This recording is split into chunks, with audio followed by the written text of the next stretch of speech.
చిన్నప్పటి నుంచి ఉన్న వస్తువులు నా పాప కోసం ఉన్న చిన్న చిన్న నగలు మేము బర్త్డే కోసం కొనుక్కున్నట్టువి ప్రతిదీ పగలగొట్టి ఎక్కడేసారో కూడా తెలియట్లేదు.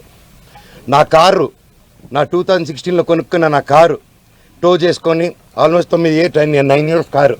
నాకు చిన్న చిన్న నేను పాత వస్తువులు అన్నీ ఎత్తి పెట్టుకుని ఉంటానండి, నేను అవే వాడుకుంటూ ఉంటాను. అండ్ నాకు ఆ సోకులు లేవు. అది తీసుకొచ్చి ఆ కారుని టో చేసుకొని తీసుకొచ్చేసి వెళ్ళిపోయి ఆ రోడ్డు మీద వదిలేరు. నా మా వైఫ్ కారు మినీ కూపర్, దాన్ని టో చేసుకొని తీసుకొచ్చి ఆ గ్రౌండ్లో వదిలేరు. ఆ గ్రౌండ్లో వదిలి అక్కడ కర్చీఫ్లు కట్టుకొని రౌడీ షీటర్లు అందరూ దిగి దగ్గరుండి దాన్ని టో చేసుకొని మళ్ళీ తీసుకెళ్ళి అక్కడ వదిలేరు.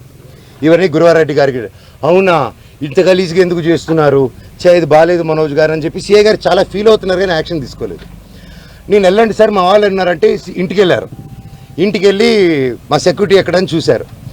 వచ్చేసారు సెక్యూరిటీ ఏమేస్తారంటే నేను వెళ్ళి అడిగాను, వాళ్ళు ఎవరు లేరంటున్నారు మనోజ్ గారు అన్నారు. సార్ నా ఇంట్లో అంతమంది దూరిపోయి అంత 5 ఎకరాలు అక్కడ ఉండే 3 acres ఇంట్లో మీరు అక్కడ లేదు అంటే ఎలా సార్, మీరు వెతికారంటే నాకు చేశారా సార్ అంటే అది లేదన్నారు. అక్కడ లేరు మనోజ్ గారు, నేను ప్రొటెక్ట్ చేస్తా అన్నారు. ఇది పొద్దునైంది. సాయంత్రం 3 గంటలకి ఇదే మనుషుల సెక్యూరిటీ గార్డుని కారులో వేసుకొని వాళ్ళతో బెదిరించి వాక్కుమూలన తీసుకొని సిఐ గారికి వచ్చి పోలీస్ స్టేషన్లో అప్పచెప్పారు. ఇప్పుడు పొద్దున అదే సిఐ గారు అక్కడ ఎవరు లేరన్నారు.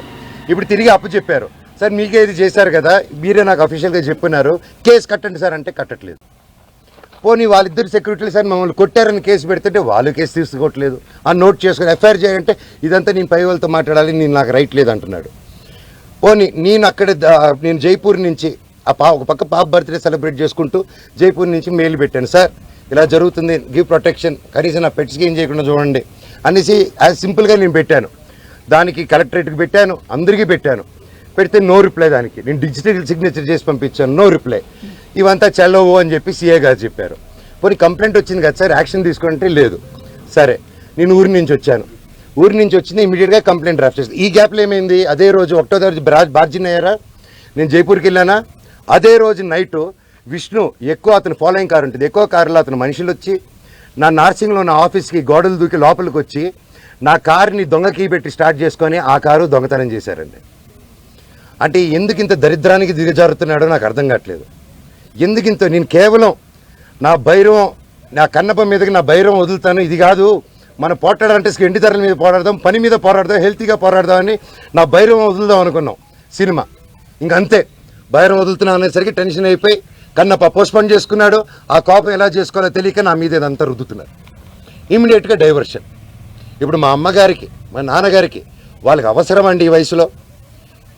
విష్ణు నాకంటే 4 సంవత్సరాలు పెద్దవాడు, అతని 4 పిల్లలు ఉన్నారు, వచ్చి మాట్లాడడం తెలియదా, కూర్చొని మాట్లాడమని అడుగుతున్నాను నేను. పెద్దోళ్ళని కూర్చొని పెట్టి అడుగుతున్నా, మాట్లాడలేరా? ఇవన్నీ కాకుండా ఇలా పోలీస్ ఆఫీసర్తో హైకోర్టు నుంచి నాకు ఆర్డర్ వచ్చిందండి,